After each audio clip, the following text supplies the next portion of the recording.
कुबद कांचड़ी चढ़ घी चित पे तू होया मनुष्य नागरे। अब सोझे नहीं सजन सुख सागर बिना प्रेम बैराग रे। अब वो व्यक्ति कह रहा था कि लड़का तो जाए लिया था, वो तो मर गया था, चलो मारा, और बाद उसके बाद जो रोना पीटना था वो भी हो लिया था, आँखों के आंसू भी समाप्त हो लिए थे रो रो कहने। अब जीवन कति निरस दिखाई देता,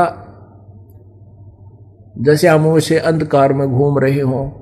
अब आपका ज्ञान सुनकर परमात्मा की महिमा से परिचित होने के बाद अपने मनुष्य जीवन के शेष जो समय है उसकी उमंग होगी कि वो नाश तो होना ही था और मेरे कर्म इससे भी बुरे थे, लेकिन अब उन पाप कर्मों को धोने का, साफ करने का, उनको समाप्त करने का तरीका मिल गया।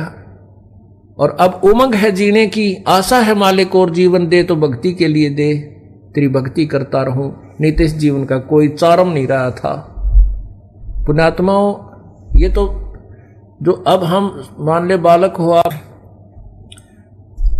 अब आपको जीवन का के उद्देश्य का पता लग गया, जीने की इच्छा जो है वो इसलिए बनी रहेगी कि आपकी भक्ति कर लूं, अधूरी ना रह जा। अब आपको एक न्यारी उमंग बनेगी जीने की, नहीं तो ये डरे ढोरे थे पशु जैसे, धंधे करे पड़कर सोगे, तड़के करे जन्म धंधे करे रात में पड़कर सोगे। किसी के पास दो पैसे हैं तो कितना बकवाद नाम लागे, कितना होटला में जाकर बकवाद करे, घूटी छूटी लाओ है, और कितना राजनीति में फंसे बैठे रहेंगे। यानी मूल उद्देश्य को भूल करके अपना जीवन व्यर्थ कर जाते हैं। इसलिए बताते हैं कि सूझे नहीं सजन सुख सागर बिना प्रेम बैराग रे।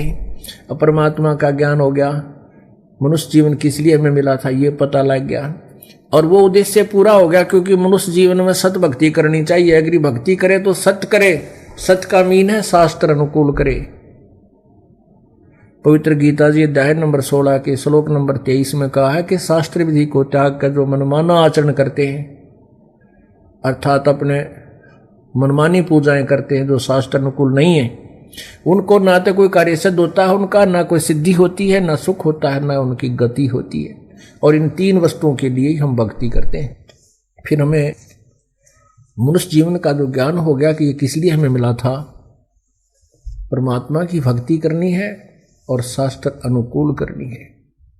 और शास्त्र अनुकूल भक्ति करते हुए जो तुम्हें आनंद आएगा, जो खुशी होगी, फिर जब ये संसार छोड़कर हम जाएंगे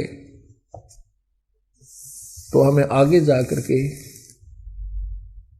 पछताना नहीं पड़ेगा। ठीक है, परमात्मा ने जितना जीवन दिया है, और जब ये शरीर छूटेगा तो हमें पश्चाताप नहीं बनेगा, हमने ना ये मन में नहीं आएगी ईब के बनेगी, ये मन में कति नहीं आओगी कि अब क्या बनेगा आगे, नहीं। अब हमने जैसा हमारी सामर्थ्य थी, जितनी हमारी मेहनत हमने किया, जैसा भी भक्ति की, वो आगे हमें प्यार मिलेगा। अब हम खाली नहीं जा रहे। जैसे बच्चे सब एग्जाम में बैठते हैं, जिन्होंने शिक्षा ग्रहण कर रखी है, खूब पढ़ाई कर रखी है, अभ्यास कर रखा है अपने पूरे वर्ष में, तो वो घबरा कर नहीं जाते, उसमें थोड़ी सी घबराहट होती है, ज़्यादा नहीं। और जो किसी ने किताबें ठाकर ना देखी, कभी पढ़े ही नहीं, तो फिर वो जाते हैं, उनको पता होता है कि ये बूंदी बनेगी, के लिख का आऊँगा, कुछ याद है कोई नहीं, और वो घबराहट में कुछ थोड़ा बहुत याद है वो भी भूल जाते हैं, फिर तो वो फेल हो जाते हैं। ऐसे ही जब हम यहाँ संसार छोड़कर चलेंगे, क्योंकि हमने परमात्मा की जैसी सामर्थ्य अनुसार अपनी भक्ति दान धर्म किया हुआ है, तो हमने चिंता नहीं बनेगी, निर्भय होकर जाएंगे।